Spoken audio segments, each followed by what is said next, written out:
وَقُلْنَا يَا آدَمُ اسْكُنْ أَنْتَ وَزَوْجُكَ الْجَنَّةَ، اور ہم نے کہا کہ اے آدم رہو تم اور تمہاری بیوی جنت میں۔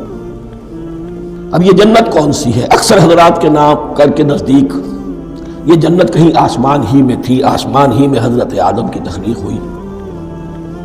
البتہ یہ سب مانتے ہیں کہ ایک وہ جنت الفردوس جو ہے جس میں جانے کے بعد پھر واپس نکلنے کا کوئی امکان نہیں، یہ وہ جنت نہیں ہے جس میں کہ آخرت میں لوگوں کو جا کر داخل ہونا ہے، اس میں داخل ہونے والے کے نکلنے کا کوئی امکان نہیں۔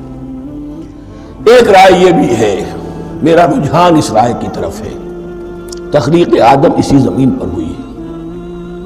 وہ جن مراحل سے گزری ہے تخلیق وہ ایک علیحدہ مسئلہ ہے۔ بایولوجی اور وحی دونوں اس پر متفق ہیں کہ مٹی سے، کرسٹ آف دی ارتھ سے انسان بنا ہے، اس پر اتفاق ہے، قرآن کا بھی اور بایولوجی کا بھی، جدید علم حیوانات کا بھی، علم الحیات کا۔ سٹیجز کیا ہیں اس میں اختلاف ہو سکتا ہے، اس کو چھوڑ دیجئے، وہ اس وقت کا بحث نہیں۔ یہی کسی اونچے مقام پر کوئی سرسبز و شاداب علاقہ تھا جہاں حضرت آدم کو رکھا گیا، کہ جہاں ہر طرح کے میوے تھے، ہر شے، لا تظمأ فیہا ولا تضحیٰ، نہ اس میں بھوک لگے گی، نہ دھوپ تمہیں ستائے گی، ہر طرح کی چیز تمہیں فراہم ہے۔ وہاں رکھے گئے ہیں صرف ایک ڈیمانسٹریشن کے لیے کہ انہیں نظر آ جائے کہ شیطان میرا دشمن ہے، وہ مجھے ورغلائے گا، طرح طرح سے میرے اندر وسوسہ اندازی کرے گا، میرے اور میری اولاد کے، صرف ایک ڈیمانسٹریشن۔ اس کی مثال یوں سمجھیے کہ سلیکشن تو ہو گیا، سی ایس پی گریڈ میں کوئی شخص آ گیا ہے، لیکن اب وہ سول سروس اکیڈمی میں رکھا جا رہا ہے۔ تو یہ کوئی اکیڈمی ہو سکتا ہے اسی زمین پر ہو، صرف بتانا یہ تھا کہ تمہیں معلوم ہو جائے کہ یہ شیطان تمہارا دشمن ہے۔ اس لیے کہ اس میں جو ایک لفظ حبوط کا آ رہا ہے، وہ حبوط صرف ایک ہی معنی میں نہیں ہوتا، دوسری معنی میں بھی ہے۔ واللہ عالم، یہ چیزیں پھر متشابہات میں رہیں گی، اس لیے ان کے بارے میں کوئی ایک رائے دوسری رائے، اس کے لیے ذہن سے، عقل سے بات کر کے ایک یا دوسری رائے اختیار کر سکتے ہیں۔ وَقُلْنَا يَا آدَمُ اسْكُنْ أَنْتَ وَزَوْجُكَ الْجَنَّةَ، اور ہم نے کہا کہ رہو اے آدم تم بھی اور تمہاری بیوی بھی باغ میں، اس باغ میں، الجنہ اس باغ میں، گویا کہ اشارہ کیا جا رہا ہے۔ وَكُلَا مِنْهَا رَغَدًا حَيْثُ شِئْتُمْ، اور کھاؤ اس میں سے با فراغت جہاں سے چاہو، ہر طرح کا پھل ہے کھاؤ۔ وَلَا تَقْرَبَا هَٰذِهِ الشَّجَرَةَ، یہاں پہ اس درخت کا نام نہیں دیا گیا، اشارہ اس درخت کے قریب مت جانا۔ فَتَكُونَا مِنَ الظَّالِمِينَ، تو تم ظالموں میں سے ہو جاؤ گے، تم حد سے گزرنے والوں میں سے ہو جاؤ گے۔ اب اس کی بھی حکمت سمجھیے کہ چونکہ ڈیمانسٹریشن کرانی ہے کہ تمہیں کسی چیز سے، ہزار چیزیں مباح ہیں دنیا میں، چند چیزیں پینے کی حرام ہیں، اب تم اگر ان ہزار مباح چیزوں کو چھوڑ کر حرام چیز کو پیتے ہو تو یہ تمہارا اختیار ہوا، جبکہ اللہ تعالیٰ نے مباحات کا دائرہ بہت وسیع رکھا ہے۔ جس سے چاہو چند رشتے ہیں جو بیان کر دیے گئے، یہ حرام ہے، محرمات ہے، ابدیہ ہے، ان سے تو شادی نہیں ہو سکتی، باقی کسی مسلمان عورت سے دنیا کے کسی کونے میں وہ شادی کر سکتے، کروڑوں کے آپشنز آپ کے لیے خالی کھلے ہیں، لیکن پھر بھی انسان شادی نہ کرے، زنا کرے، یہ گویا کہ اس کی اپنی خباثت نفس ہے۔ ایک نہیں، دو دو، تین تین، چار چار تک شادی کرو، اجازت ہے تمہیں۔ تو اس اعتبار سے مباحات، اب یہ پورا باغ تمہارے لیے مباح ہے، بس ایک درخت ہے اس کے پاس نہ جانا، اور درخت کا نام لینے کی کوئی ضرورت نہیں، تو آزمائش تھی نا، صرف ایک آزمائش اور اس کی ڈیمانسٹریشن۔ فَأَزَلَّهُمَا الشَّيْطَانُ عَنْهَا، تو پھسلا دیا ان دونوں کو شیطان نے اس درخت کے بارے میں۔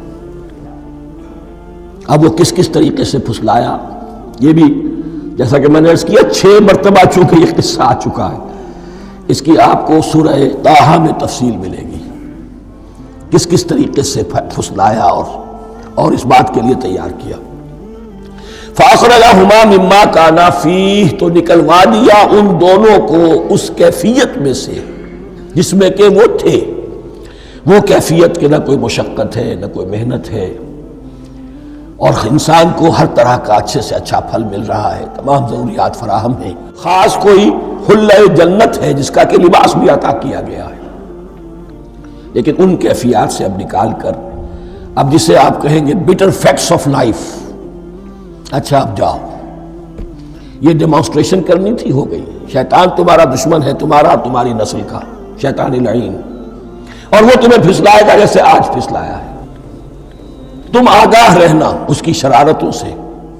ان الشیطان لکم عدو فاتخذوہ عدوا، یہ شیطان تمہارا دشمن ہے، اسے اپنا دشمن ہی سمجھو۔ لیکن یہ ہے کہ اگر کچھ لوگ اسے دوست بنا لیں، اس کے ایجنٹ بن جائیں، اس کے کارندے بن جائیں، یہ ان کا چوائس ہے جس کی سزا انہیں ملے گی۔ فَأَخْرَجَهُمَا مِمَّا كَانَا فِيهِ وَقُلْنَا اهْبِطُوا بَعْضُكُمْ لِبَعْضٍ عَدُوٌّ، اور ہم نے کہا اترو، تم سب ایک دوسرے کے دشمن ہو گئے۔ اب یہ چونکہ جمع کا صیغہ آیا ہے، ایک دوسرے کے دشمن ہو گئے، تو ایک دشمنی تو شیطان اور آدم اور ذریت آدم کی ہے، ایک اور دشمنی بھی ہے جو انسان میں مرد اور عورت کے مابین ہے۔ عورت بھی پھسلاتی ہے، غلط راستے پر ڈالتی ہے، مرد عورتوں کو گمراہ کرتے ہیں، عورتیں مردوں کو گمراہ کرتی ہیں۔ قرآن مجید میں کہا گیا یا ایھا الذین آمنوا ان من ازواجکم واولادکم عدوا لکم فاحذروہم، اہل ایمان چوکنے رہو، چوکس رہو، تمہاری بیویوں اور اولاد میں سے تمہارے دشمن ہیں، بچ کر رہو، کیپ الرٹ، کہیں ان کی محبت تمہیں راہ حق سے منحرف نہ کر دے۔ تم ایک اچھا کام کرنا چاہتے ہو، بیوی رکاوٹ بن گئی، بیوی کو اچھا کام کرنا چاہتی، شوہر رکاوٹ بن گیا، تو یہ محبت نہیں ہے، یہ عداوت ہے۔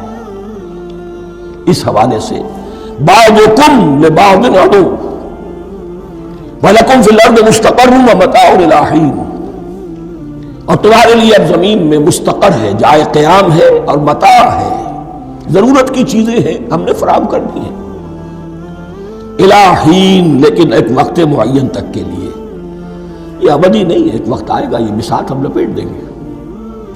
یوم نطوی السماء کطی السجل للکتب، جس دن کے ہم تمام فضاؤں کو، تمام خلاؤں کو، تمام آسمانوں کو اس طرح لپیٹ لیں گے جیسے کتابوں کا طوبار لپیٹ لیا جاتا ہے۔